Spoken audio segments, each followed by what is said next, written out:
The Hobbit, Day 5, Chapter 2, Part 3, Roast Mutton. They searched about and soon found the marks of trolls and stony boots going away through the trees. They followed the tracks up the hill until, hidden by bushes, they came on a big door of stone leading to a cave. But they could not open it, not though they all pushed while Gandalf tried various incantations. "Would this be any good?" asked Bilbo when they were getting tired and angry. "I found it on the ground where the trolls had their fight." He held out a largish key, though no doubt William had thought it very small and secret. It must have fallen out of his pocket, very luckily, before he was turned to stone. "Why on earth didn't you mention it before?" they cried. Gandalf grabbed it and fitted it into the keyhole. Then the stone door swung back with one big push, and they all went inside. There were bones on the floor, and a nasty smell was in the air. There was a good deal of food jumbled carelessly on shelves and on the ground, among an untidy litter of plunder of all sorts, from brass buttons to pots full of gold coins standing in a corner. There were lots of clothes too, hanging on the walls, too small for trolls. I am afraid they belonged to victims. And among them was several swords of various makes, shapes, and sizes. Two caught their eyes particularly, because of their beautiful scabbards and jewelled hilts. Gandalf and Thorin each took one of these, and Bilbo took a knife in a leather sheath. It would have made only a tiny pocket knife for a troll, but it was as good as a short sword for the Hobbit. "These look like good blades," said the wizard, half drawing them and looking at them curiously. "They were not made by any troll, nor by any smith among men in these parts and days. But when we can read the runes on them, we shall know more about them." "Let's get out of this horrible smell," said Feely. So they carried out the pots of coins and such food as was untouched and looked fit to eat. Also one barrel of ale, which was still full. By that time they felt like breakfast, and being very hungry, they did not turn their noses up at what they had got from the troll's larder. Their own provisions were very scanty. Now they had bread and cheese and plenty of ale, and bacon to toast in the embers of the fire. After that they slept, for their night had been disturbed, and they did nothing more till the afternoon. Then they brought up their ponies and carried away the pots of gold and buried them very secretly not far from the track by the river, putting a great many spells over them just in case they ever had the chance to come back and recover them. When that was done, they all mounted once more and jogged along again on the path towards the east. "Where did you go to, if I may ask?" said Thorin to Gandalf as they rode along. "To look ahead," said he. "And what brought you back in the nick of time?" "Looking behind," said he. "Exactly," said Thorin, "but could you be more plain?" "I went on to spy out our road. It will soon become dangerous and difficult. Also, I was anxious about replenishing our small stock of provisions. I had not gone very far, however, when I met a couple of friends of mine from Rivendell." "Where's that?" asked Bilbo. "Don't interrupt," said Gandalf. "You will get there in a few days now, if we're lucky, and find out all about it. As I was saying, I met two of Elrond's people. They were hurrying along for fear of the trolls. It was they who told me that three of them had come down from the mountain and settled in the woods not far from the road. They had frightened everyone away from the district, and they waylaid strangers. I immediately had a feeling that I was wanted back. Looking behind, I saw a fire in the distance and made for it. So now you know. Please be more careful next time, or we shall never get anywhere." "Thank you," said Thorin. Chapter 3, A Short Rest, Part 1. They did not sing or tell stories that day, even though the weather improved, nor the next day, nor the day after. They had begun to feel that danger was not far away on either side. They camped under the stars, and their horses had more to eat than they had, for there was plenty of grass, but there was not much in their bags, even with what they had got from the trolls. One morning they forded a river at a wide shallow place full of the noise of stones and foam. The far bank was steep and slippery. When they got to the top of it, leading their ponies, they saw that the great mountains had marched down very near to them. Already they seemed only a day's easy journey from the feet of the nearest. Dark and drear it looked, though there were patches of sunlight on its brown sides, and behind its shoulders the tips of snow peaks gleamed. "Is that the mountain?" asked Bilbo in a solemn voice, looking at it with round eyes. He had never seen a thing that looked so big before. "Of course not," said Balin. "That is only the beginning of the Misty Mountains, and we have got to get through or over or under those somehow before we can come into Wilderland beyond. And it's a deal of a way even from the other side of them to the lonely mountain in the east, where Smaug lies on our treasure." "Oh," said Bilbo, and just at that moment he felt more tired than he ever remembered feeling before. He was thinking once again of his comfortable chair before the fire in his favourite sitting room in his Hobbit hole, and of the kettle singing, not for the last time. Now Gandalf led the way. "We must not miss the road or we shall be done for," he said. "We need food for one thing and rest in reasonable safety.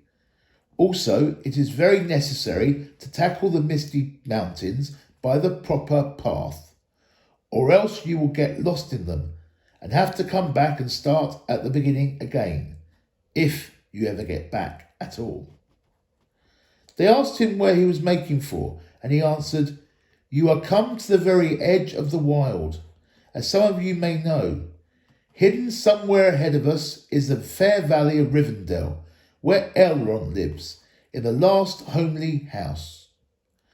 I sent a message by my friends, and we are expected." That sounded nice and comforting. They had not got there yet, and it was not so easy as it sounds to find that last homely house west of the mountains. There seemed to be no trees and no valley, and no hills to break the ground in front of them. Only one vast slope going slowly up to meet the feet of the nearest mountain.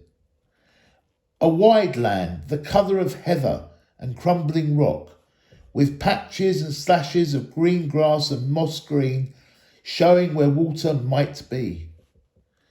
Morning passed, afternoon came, but in all the silent waste there was no sign of any dwelling. They were growing anxious, for they saw now that the house might be hidden almost anywhere between them and the mountains.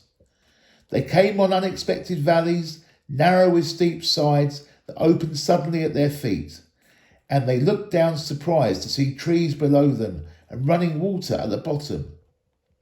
There were gullies that they could almost leap over, but very deep with waterfalls in them. There were dark ravines that one could neither jump over nor climb into. There were bogs, some of them green, pleasant places to look at, with flowers growing bright and tall. But a pony that walked there with a pack on its back would never have come out again. It was indeed a much wider land from the ford to the mountains than ever you would have guessed. Bilbo was astonished. The only path was marked with white stones, some of which were small, and others were half covered with moss or heather. Altogether, it was a very slow business following the track, even guided by Gandalf, who seemed to know his way about pretty well.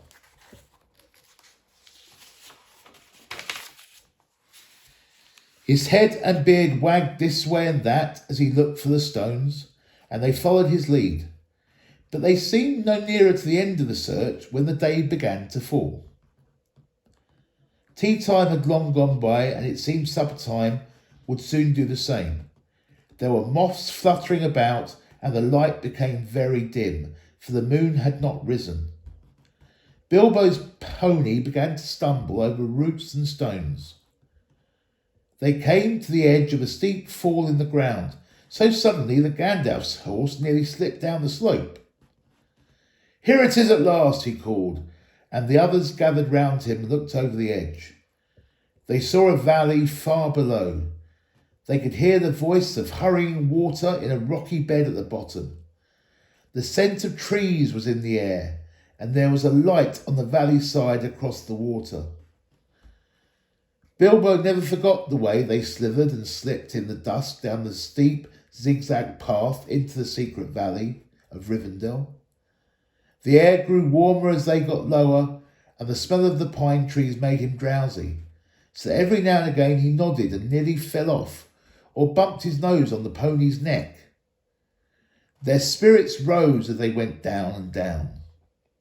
The trees changed to beech and oak, and there was a comfortable feeling in the twilight. The last green had almost faded out of the grass when they came at length to an open glade not far from the banks of the stream. It smells like elves, thought Bilbo, and he looked up at the stars. They were burning bright and blue. Just then there came a burst of song like laughter in the trees. "Oh, what are you doing, and where are you going? Your ponies need shoeing, the river is flowing. Oh, tra-la-lally, here down in the valley. Oh, what are you seeking, and where are you making? The faggots are reeking, the bannocks are baking. Oh, trill-lill-lill-lolly, the valley is jolly. Ha-ha! Oh, where are you going, with beards all a-wagging? No knowing what brings Mr Baggins, and Balin and Dwalin down into the valley in June. Ha-ha! Oh, will you be staying, or will you be flying? Your ponies are straying, the daylight is dying. To fly would be folly, to stay would be jolly, and listen and hark to the end of the dark, to our tune, ha-ha." So they laughed and sang in the trees, and pretty fair nonsense, I dare say you think it. Nor that they would care, they would only laugh all the more if you told them so. They were elves, of course. Soon Bilbo caught glimpses of them as the darkness deepened. He loved elves, though he seldom met them, but he was a little frightened of them too. Dwarves don't get on well with them. Even decent enough dwarves like Thorin and his friends think them foolish, which is a very foolish thing to think, or get annoyed with them. For some elves tease them and laugh at them, and most of all at their beards. "Well, well," said a voice, "just look. Bilbo the Hobbit on a pony, my dear. Isn't it delicious? Most astonishingly wonderful." Then off they went into another song as ridiculous as the one I've written down in full. At last one, a tall young fellow, came out from the trees and bowed to Gandalf and to Thorin. "Welcome to the valley," he said. "Thank you," said Thorin a bit gruffly, but Gandalf was already off his horse and among the elves, talking merrily with them. "You are a little way out of your way," said the elf. "That is, if you are making for the only path across the water and to the house beyond. We will set you right, but you'd best get on foot until you're over the bridge. Are you going to stay a bit and sing with us, or will you go straight on? Supper is preparing over there," he said. "I can smell the wood fires for the cooking." Tired as he was, was Bilbo would have liked to stay a while. Elfish singing is not a thing to miss. In June, under the stars, not if you care for such things. Also, he would like to have a few private words with these people that seemed to know his names and all about him, although he had never seen them before. He thought their opinion of his adventure might be interesting. Elves know a lot and are wondrous folk for news, and know what is going on among the peoples of the land, as quick as water flows, or quicker. But the dwarves were all for supper as soon as possible just then, and would not stay. On they all went, leading their ponies, till they were brought to a good path, and so at last to the very brink of the river. It was flowing fast and noisily, as mountain streams do of a summer evening, when sun has been all day on the snow far up above. There was only a narrow bridge of stone without a parapet, as narrow as a pony could well walk on, and over that they had to go, slow and careful, one by one, each leading his pony by the bridle. The elves had brought bright lanterns to the shore, and they sang a merry song as the party went across. "Don't dip your beard in the foam, father," they cried to Thorin, who was bent almost on to his hands and knees. "It is long enough without watering it." "Mind Bilbo doesn't eat all the cakes," they called. "He is too fat to get through keyholes yet." "Hush, hush, good people, and good night," said Gandalf, who came last. "Valleys have ears, and some elves have over-merry tongues. Good night." And so at last they all came to the last homely house, and found its doors flung wide. Now it's a strange thing, but things that are good to have and days that are good to spend are soon told about, and not much to listen to, while things that are uncomfortable, palpitating, and even gruesome may make a good tale, and take a deal of telling anyway. They stayed long in that good house, 14 days at least, and they found it hard to leave. Bilbo would gladly have stopped there for ever and ever, even supposing a wish would have taken him right back to his hobbit hole without trouble. Yet there is little to tell about their stay. The master of the house was an elf friend, one of those peoples whose fathers came into the strange stories before the beginning of history. The wars of the evil goblins and the elves and the first men in the north. In those days of our tale, there were still some people who had both elves and heroes of the north for ancestors, and Elrond, the master of the house, was their chief. He was as noble and as fair in face as an elf lord, as strong as a warrior, as wise as a wizard, as venerable as a king of dwarves, and as kind as summer. He comes into many tales, but his part in the story of Bilbo's great adventure is only a small one, though important, as you will see. If we ever get to the end of it, his house was perfect, whether you liked food or sleep or work or storytelling or singing or just sitting and thinking, best or a pleasant mixture of them all. Evil things did not come into that valley. I wish I had time to tell you even a few of the tales or one or two of the songs that they heard in that house.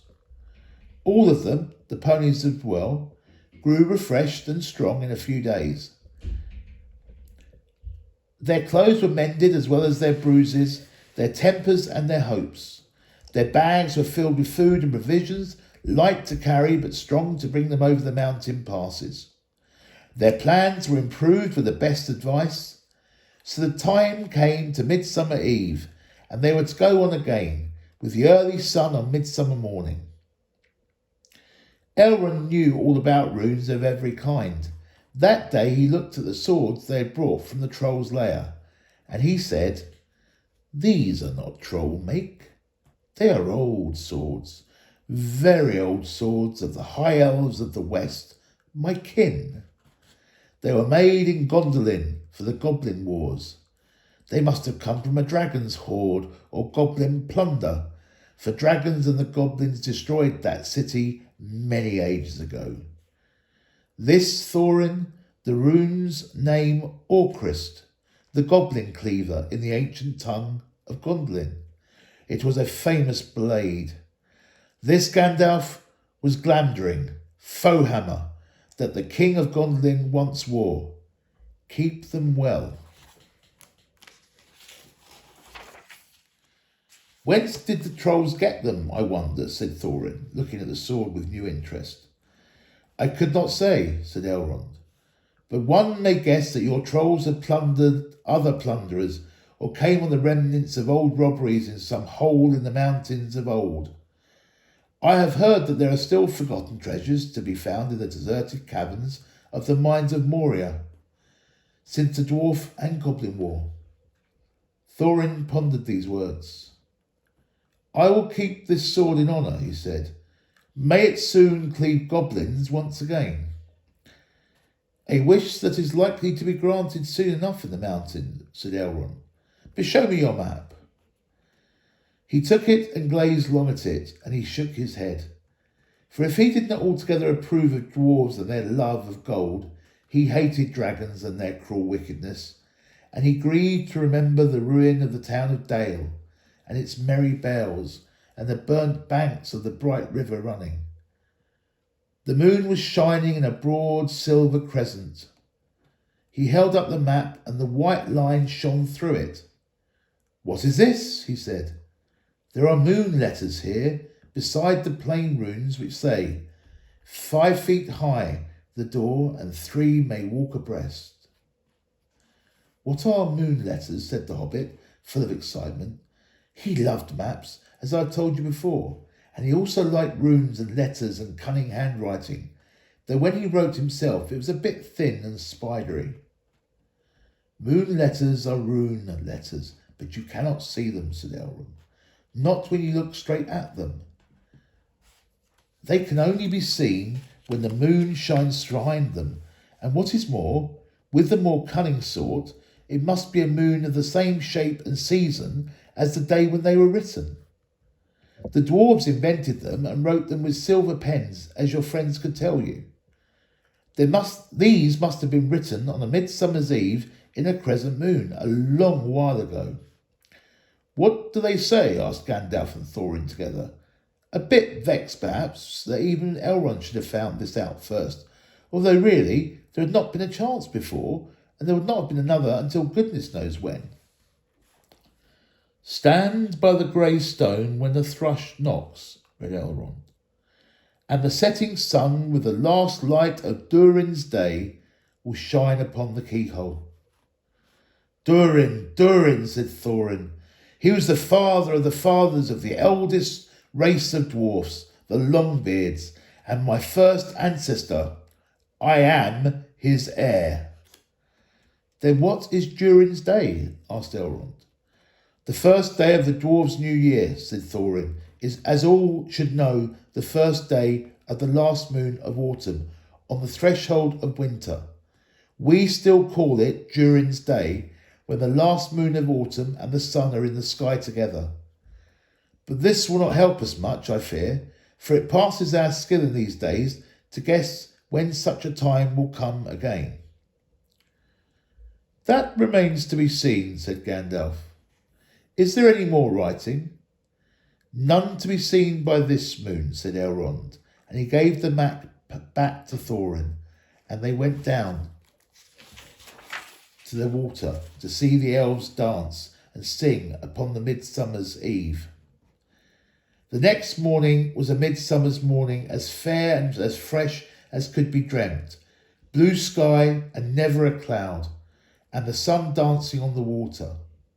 Now they rode away amid songs of farewell and good speed, with their hearts ready for more adventure, and with the knowledge of the road they must follow over the misty mountains to the land beyond. The end of chapter 3.